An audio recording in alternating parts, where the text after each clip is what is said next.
They are good, really good. The environments especially. There are plenty of nice details in them, such as things moving around in the background. This helps make the world feel alive, so all in all, a very visually pleasing game.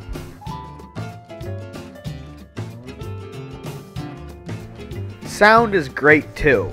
From the voice acting to the music, everything is spot on. This combined with the graphics make for a game with really solid presentation.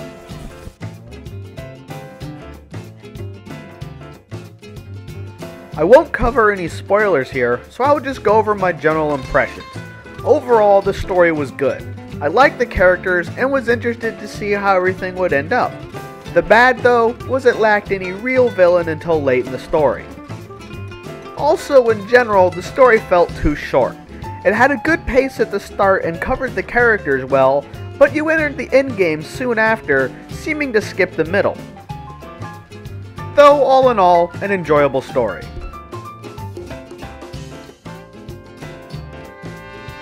The game is linear, but as you go through, it slowly opens up more and more. At a certain point, it opens up a lot more, and then it feels more like a traditional RPG.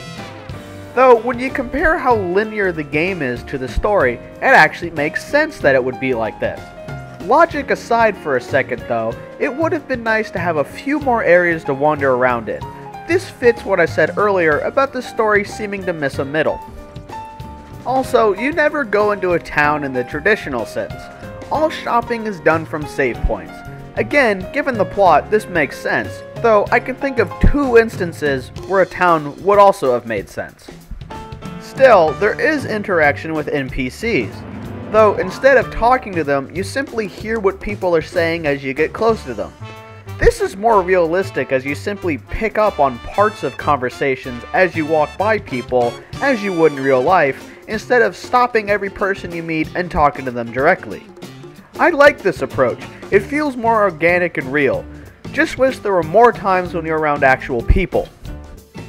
In terms of side quests though, there is really only one, but it's a long one full of powerful monsters. And yes, some of them are much more powerful than the final boss, such as this normal enemy. So you do have a reason to spend time powering up your characters, and there is enough for a dedicated player to do. Now for the battles themselves. You only control one character, and if they die, then it's game over. The other 2 party members can be healers who can revive, but it doesn't matter. This can lead to some extremely frustrating deaths. Due to this, you'll find yourself babysitting the lead character and healing them over everyone else. Also, after every battle you're fully healed. While this may seem like it makes things too easy, you're capable of dying from a normal fight easier. While you do only control one character, the pace of the fights are fast. The system is ATB, but there's usually always something going on. As for what you can do in battle, auto battle simply picks your actions based on what the computer thinks is best for the situation. For the most part, it's pretty smart about what to do, as long as you have information on the enemy. It will pick the attacks you do for the most damage, taking advantage of weaknesses, buffs, debuffs, etc. If you don't want to do this though, you are still able to manually pick your commands. You are also able to attack before your whole ATB bar is full. As long as you have enough segments for the action you want to take, you can do it before waiting for the full bar to charge. This gives you full control of how your leader will fight. Your other options are using various techniques and items.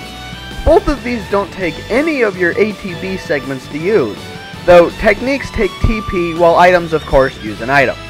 The techniques themselves range from summoning to scanning, as you can only hold a max of 5, you have to plan ahead to make sure you don't run out when you really need some. The last part of battles are paradigms. These are basically class setups.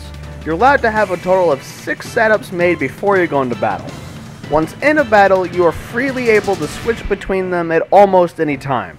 This adds a lot of strategy to the game, from knowing what setups you will need and knowing when to switch. As for the classes themselves, there are a total of 6 classes in the game, and each is very different from the other. For example, a simple attack is limited to only one class. Also, each character won't learn the exact same skills for a class as another character. This system works well.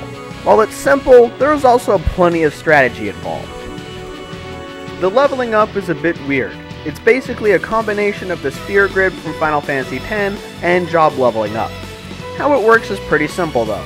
Instead of EXP after you beat a battle, you're given CP. You then spend that on moving from one crystal to the next.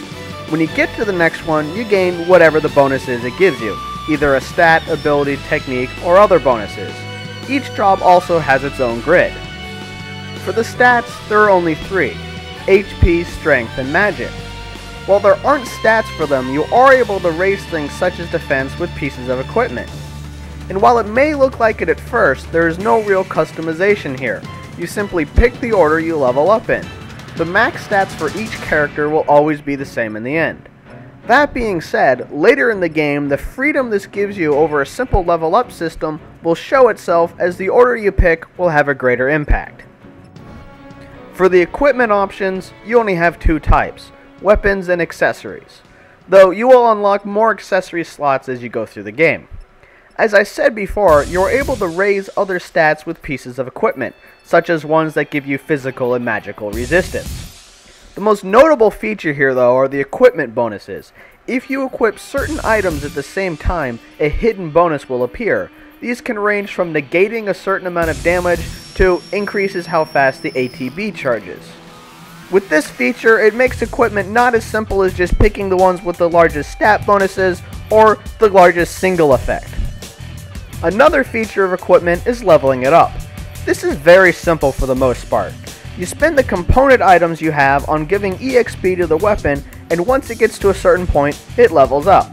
Unlike in other games though, you aren't limited to needing a specific component to level an item up. The only exception to this is when you transform a max level item. You will need a certain item to do that, which varies from item to item. With all this taken into account, you are left with a game that is simple and easy to get the basics down, but leaves enough there for the more hardcore players to maximize their parties.